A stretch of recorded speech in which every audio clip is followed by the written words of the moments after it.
Okay, today we are going to talk about what other things you need to have on hand ready for your install when you're getting ready to install your new nail down hardwood flooring that you just purchased from Floors to Your Home. You've gone to our website, you picked out your product, you placed your order, and it has arrived.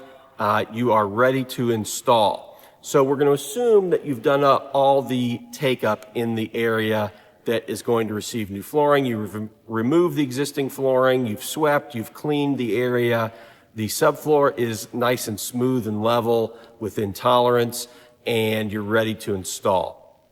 What else are you going to need besides that hardwood? Well, the first thing you're going to need is a floor paper. That goes down underneath the hardwood. That has had multiple names over the years. Some people called it red rosin paper. Some people still call it a roofing paper or felt paper, but it's a flooring paper. It's pretty inexpensive and can be found at home centers. You're going to roll that out first and then put your planks over top of that. The next thing you're going to need is you're going to need your nail gun. Now, we call it a nail gun even though we actually use staples or cleats with most flooring, but we still call it a nail gun. You're going to need that, and then you're going to need your staples. The size staples or cleats that you're going to need to refer to your installation instructions for that to see exactly what size to purchase and have on hand.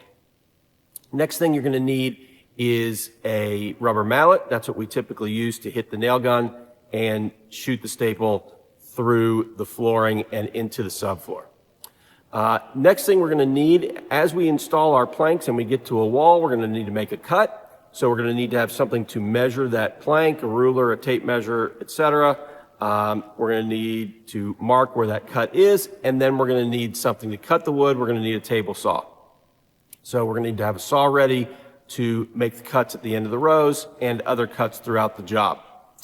After we cut our piece and we've gone down to our next row, we'll continue installing the same way all the way down to the end of the room when we complete the room. Now we need to finish off the bottom of the walls.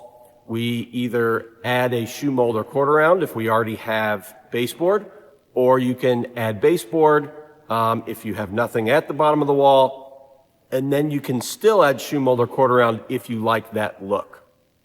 Next thing we may or may not need is at the end of our room, going into the next room, we might need a transition piece.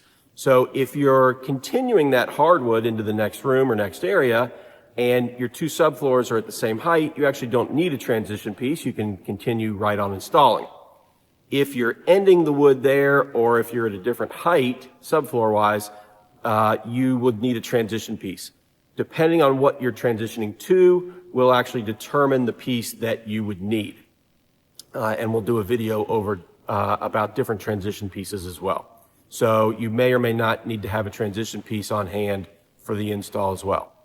Those are the other things that you need to install your new nail down hardwood floor.